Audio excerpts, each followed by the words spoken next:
नमस्कार मित्रांनो, तुहिरे माझा मितवा या मालिकेच्या पुढच्या येणाऱ्या काही भागामध्ये मित्रांनो एक आता जबरदस्त असा ट्विस्ट आपल्यासमोर येणार आहे।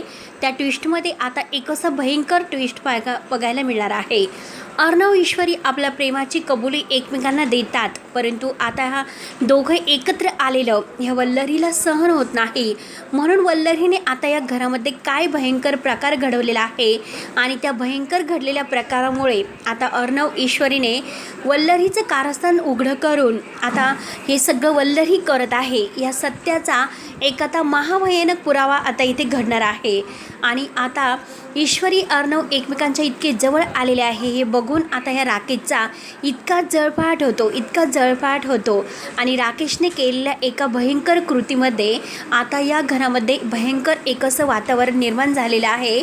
आणि या संकटामध्ये आता अर्णव आपल्या ईश्वरीला तर वाचवतो आणि ईश्वरीसुद्धा आपल्या अर्णवला वाचवते, हे आपण ह्या व्हिडिओमध्ये बघणार आहोत। त्यासाठी मित्रांनो व्हिडिओ शेवटपर्यंत नक्की बघत राहा आणि जर तुम्ही आपल्या चॅनलवर नवीन असाल तर चॅनलला सबस्क्राईब करण्यासाठी मात्र विसरू नका, जेणेकरून तुम्हाला तुहेरी मितवाचे डेली अपडेट्स पाहायला मिळतील। तेव्हा मित्रांनो चला तर आता हे बघा, आपला अर्णव आणि ईश्वरी तर खूप खुश असतो।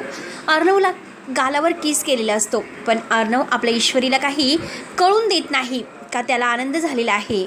म्हणून तो आता कळत त्याने आता ईश्वरीला प्रेमाचं प्रपोज करण्याचं ठरवलेलं असतं। पण आता तो म्हणतो काही झालं तरी आजच्या दिवशी मी रूममध्ये गेल्यानंतर ईश्वरीला प्रेमाचं प्रपोज करेलच।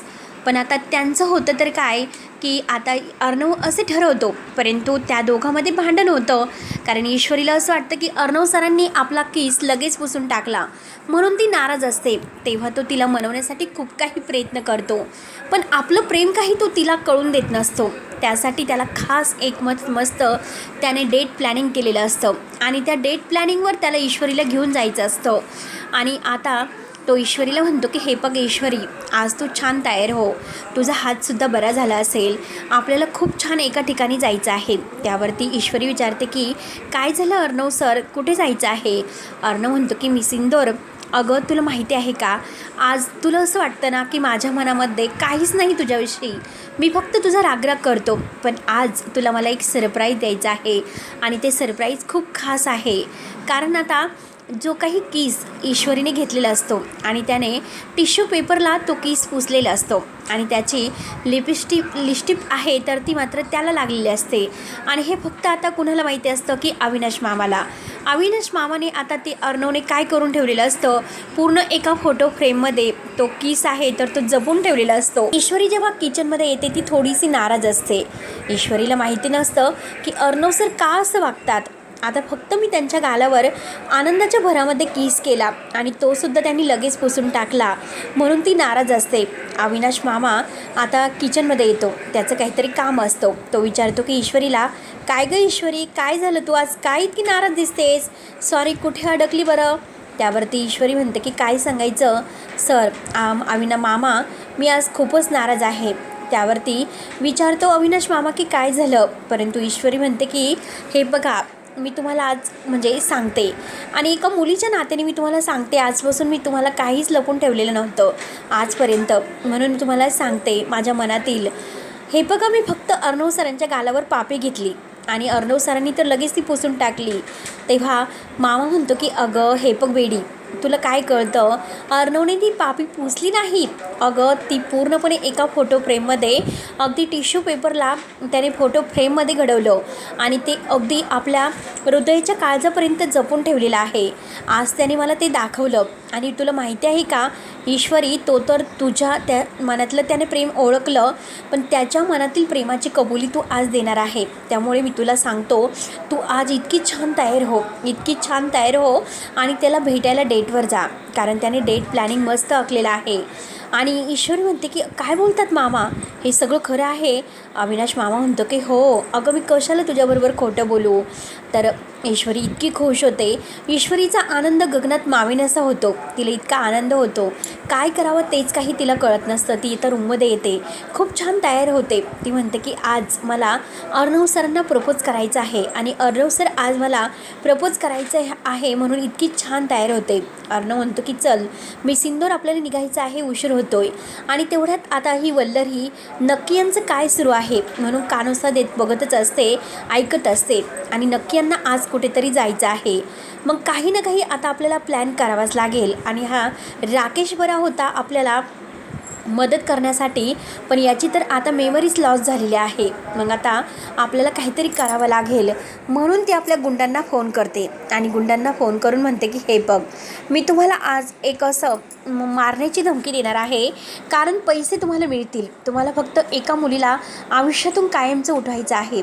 त्या दोघांना मी एकत्र येऊन देणार नाही, कारण सात्विका आणि रमाकांतचा संसार मी जसा मोडला तसा मात्र ह्या ईश्वरी अर्णवचा संसार मी सक्सेस होऊन देणार नाही, कारण ह्या साम्राज्याचा मालक फक्त माझा आकाशच असू शकतो आणि ही प्रॉपर्टी फक्त माझीच होऊ शकते. काही झालं तरी आत्तापर्यंत मी इतके कारस्थान केले, त्या प्रत्येक कारस्थानाचा मला आता एकही काही उपयोग झाला नाही. आणि त्या आयत्या बिळावर आलेली ही नागिन, तिला मी नाही सोडणार, म्हणजे ती ईश्वरी. त्या ईश्वरीला आता जग सोडून जावंच लागेल म्हणून तिने प्रयत्न केलेला असतो आणि गुंडांना सांगितलेलं असतं. अर्णव ईश्वरी डेटवर आलेले आहेत आणि डेटवर आल्यानंतर आता सुप्रियाचा कॉल येतो. सुप्रिया म्हणते की अगं हे ईश्वरी माफ कर, खरंच मला यायला जमलं नाही कार्यक्रमासाठी. तेव्हा ईश्वरी म्हणते की अगं आई काही हरकत नाही. आणि आता ती शेजारची मुलगी कशी आहे, तिला काय झालं होतं, ती बरी नव्हती का? सुप्रिया म्हणते की हो ती बरी आहे. आणि हे बघ अगं इशू, मला तुला एक सांगायचं होतं, कारण आकाश सरसुद्धा इकडेच आहेत, त्यांच्या हाताला वगैरे लागलेलं आहे आणि मी तुझ्या कानावर घालावं असं मला वाटलं, कारण आता एक गुंड असं आला होता आणि त्याने आकाश सरावर हल्ला केला आणि त्या गुंडाने मात्र आकाश सरांच्या हाताला खूप लागलेलं आहे. ईश्वरी म्हणते की आई काय बोलतेस, मला अगोदरच सांगायला हवं होतं. तेव्हा अर्णव म्हणतो की काय झालं आकाशला? सुप्रिया म्हणते की नाही, आता आकाश ठीक आहे, तुम्ही काही काळजी करू नका. त्यानंतर आता फोन ठेवल्यानंतर दोघंही खूपच रोमॅन्टिक होतात. अर्णव म्हणतो की हे बघ मिसिंदर, मी पहिल्यापासून तुझ्या प्रेमात होतो, पण जेव्हा आता तुझ्या आईचं आणि माझ्या बाबांचं सत्य आले तेव्हापासून मला खरंच तुझा राग येण्यासाठी सुरुवात झाली आणि मी कधीही तुला माफ करू शकणार नव्हतो असे मी ठरवले होते. पण आज खरंच कळत न कळत मी तुझ्या प्रेमात अडकलो आणि मला माहिती आहे की मिसिंदर तू निर्दोष आहे, निरागस आहे, सत्यवादी आहे.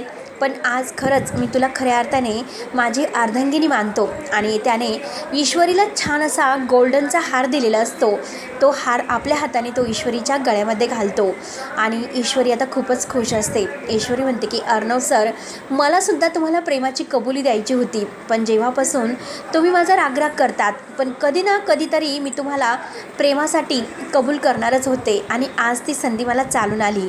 दोघंही खूप खुश असतात, एकमेकांच्या मिठीमध्ये डान्स करतात आणि आपल्या प्रेमाची कबुली देऊन आता हनीमूनचे ते म्हणजे प्लॅनिंग ठरवत असतात. तर आता अर्णव खूपच रोमॅन्टिक होतो. तो ईश्वरीला सर्व काही हार वगैरे आपल्या हाताने घालून म्हणतो की हे बघ मिसिंदोर, मी फक्त आणि फक्त तुझा आहे. आता दोघंही एकमेकांना आपल्या आयुष्याबद्दल सांगतात. ईश्वरी म्हणते की आजपर्यंत अर्णव सर मी फक्त तुमचा विचार केलेला आहे, बाकी माझ्या मनामध्ये कोणी नाही. त्यावरती आता इकडे आकाश हा रूममध्ये असतो आणि नम्रताही रूममध्ये असते. ती आकाशची खूप काळजी घेत असते आणि आकाश अगदी कळत नकळत नम्रताच्या खूपच जवळ येतो आणि नम्रतासुद्धा आकाशच्या खूप जवळ येते आणि त्यांच्यामध्ये आता जे नातं निर्माण व्हायला म्हणजे लग्नाच्या अगोदर नको आहे ते नातं निर्माण झालेलं असतं, कारण दोघांना सावरू शकले नसतात आणि दोघांनी आता भान हरपून आता त्या म्हणजे एकमेकांमध्ये त्यांचं मिलन झालेलं असतं. आता हे सगळं काही बघून आता ह्या शुभंकरला इतका राग येतो, त्याला असं काय करावं काहीच कळत नसतं. तो म्हणतो आता किती काही झालं तरी मी आकाशला सोडणार नाही, आज मात्र आकाशला मी मारणार म्हणजे मारणारच. आणि म्हणून मात्र आज तो माझ्या हातातून सुटला, पण आज तो माझ्या नमूच्या जवळ गेला. नम्रता आणि त्याच्यामध्ये नक्की काय झालं, पण आज काही झालं तरी ते त्याला परतफेड करावीच लागेल आणि आज त्याचा शेवट होईल.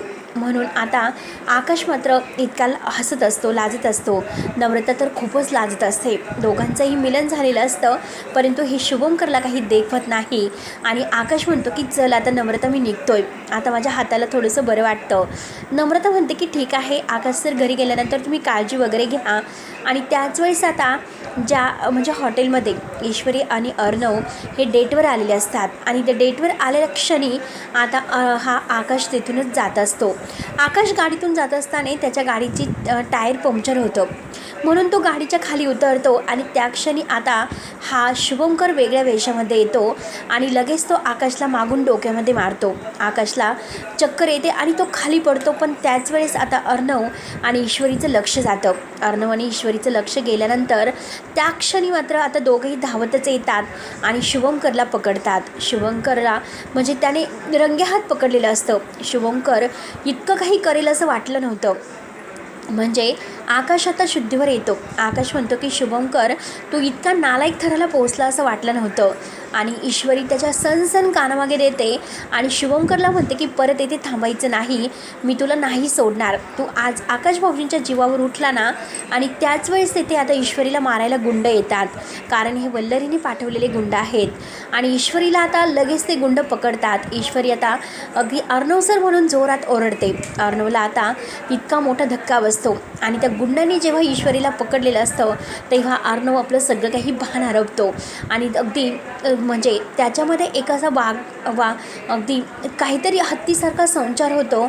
आणि लगेच मात्र अगदी अर्णव वाघासारखा धावून मात्र त्या गुंडावर जातो आणि त्या गुंडांना इतकं बेदम मारतो की आपल्या ईश्वरीला तो सुखरूप सोडतो. आणि ते गुंड कुठून आले होते, नक्की काय आले होते, हे सगळं काही मात्र आता ईश्वरीला प्रश्न पडतो.